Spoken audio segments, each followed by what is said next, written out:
Hey,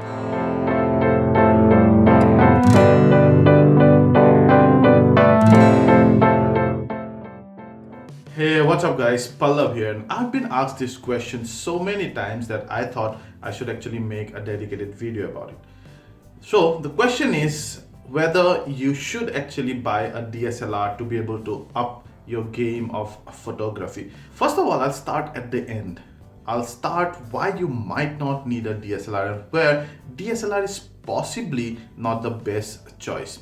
There are two big areas that really often me is that number one, they are bulky and they have mass and you cannot carry them everywhere. And this has been a problem with me, specifically when you travel a lot, when you go out and you just want your camera to be with you every time. Carrying a DSLR and a good lens is simply not the option. They are so heavy. The DSLR bodies routinely go, the full frame bodies routinely go at around 1 kilo. Even the APS-C bodies are like 500-600 grams. Plus you throw in a lens of 500-600 grams and you are easily carrying between 1.2 to 1.5 kilo of equipment.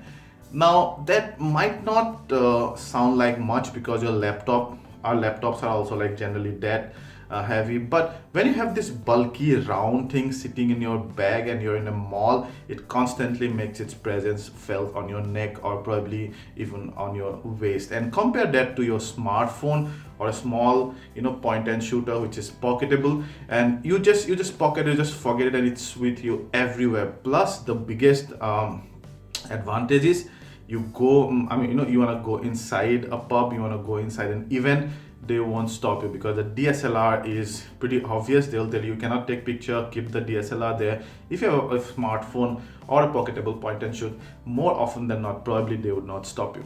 The second big reason, and it's a big misconception, it's a myth, a lot of people ask me, and I think this is the most frequently asked question. I have 50,000 rupees, I have $500, I have 40,000 rupees, $600, $700, 30,000, 60,000. I want to buy a DSLR, tell me. And more often than not, I've seen people spending about 80 to 90% of that money on a DSLR body. The body is only, at least I think, about less than 50% of the game. It's the lens which actually matters more than 50%, and good lenses are very expensive. So whenever you have a budget, set the budget for the camera plus lens and always keep the camera at about 50% of that budget, and rest 50% invest in on a good lens. The kit lens are more often than not it just to carry around, but you quickly get over that, because even if you're a beginner and you start using your DSLR regularly, you quickly ride up that learning curve, and then you'd ask for more, you'd ask for better lenses, and those better lenses, I told you before, come expensive.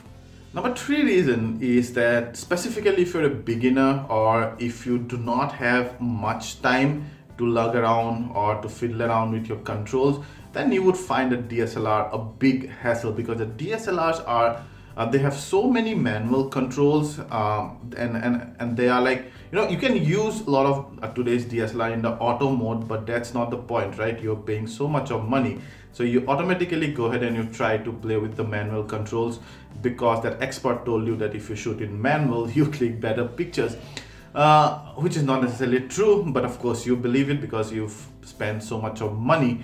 You would want to shoot in manual mode, but then fiddling around with those manuals, specifically for a beginner or if you do not have time, becomes a hassle and a waste of time. Which actually leads to my next point, is that if not handled properly, a DSLR actually can click worse photo than probably even a smartphone, mainly due to those manual controls, due to those not so good lenses. Because when you have a smartphone or you have a good point and shoot camera, the lens and camera both come really good, and at least for that price point. But here in case of DSLR, you might get a very good body, a very poor lens, and also due to the manual control, if you're a beginner and if you cannot fiddle around much, and if you end up shooting let's say auto, a lot of time those settings might not be optimum for that scenario.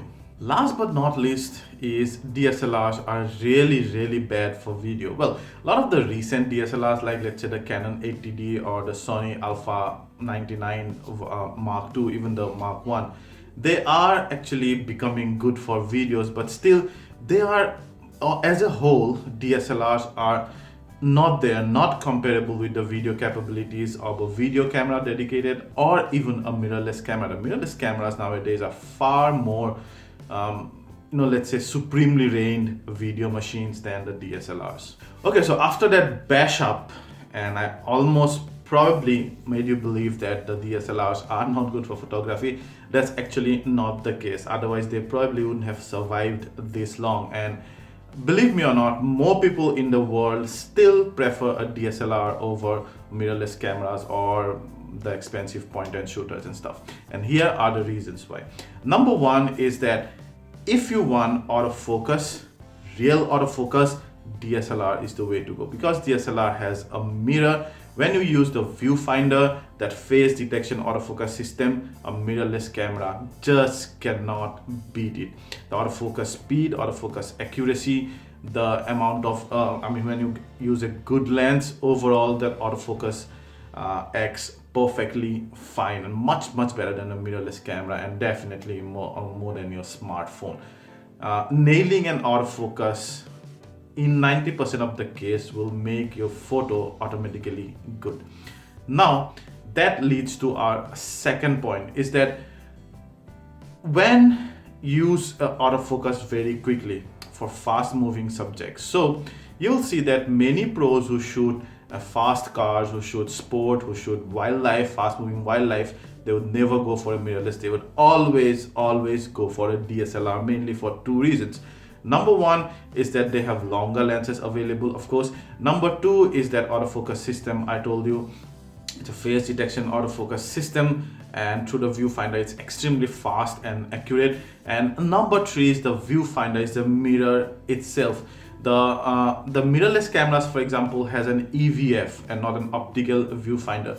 The EVF translates the images and give you a preview, and that always have the slightest amount of lag.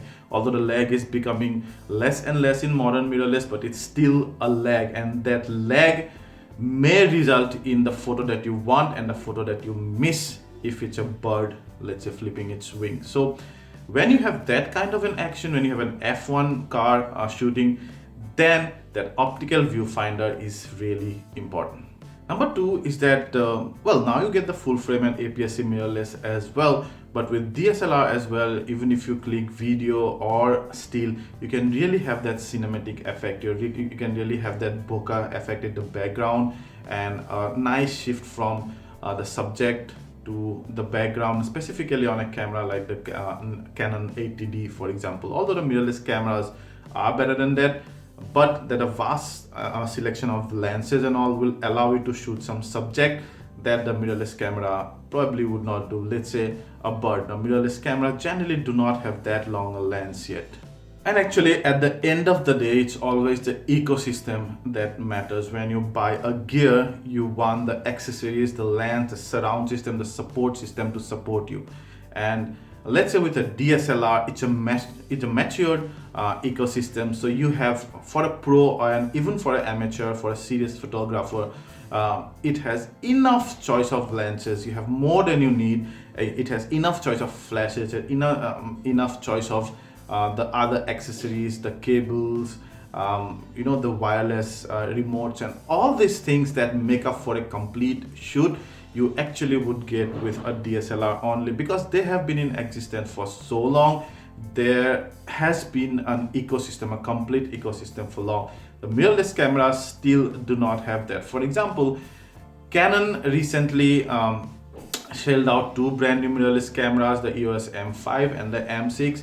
They are brand new, they are damn good, but there are no lenses, there are no EFM lenses. You need to use an adapter and need to use the Canon DSLR lenses. What's the point?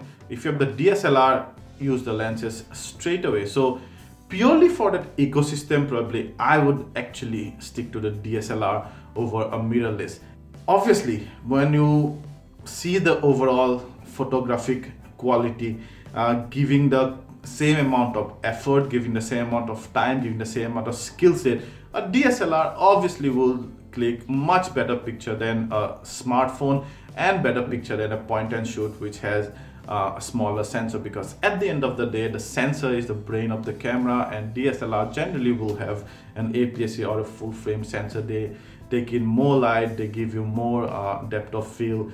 Overall they are better at low light performance when combined with a good lens. So when you see you're a serious photographer and you do not mind carrying a bulk of about 1.5 to 2 kilos around your back all the time or wherever you need it, then you should definitely own a DSLR, or maybe even a mirrorless, depending on some of the differences that I've pointed out during this video. But what I would suggest is that give equal importance to your phone or to your pocketable point and shooter, because those guys are always with you, even when you go to the mall, even when you go to the grocery shop. If you have your phone, and it's always the light and your observation, mind you, which actually creates the photos and the videos. And if you have those in the right place, even smartphones sometimes can create amazing pictures. Till the next video, ciao.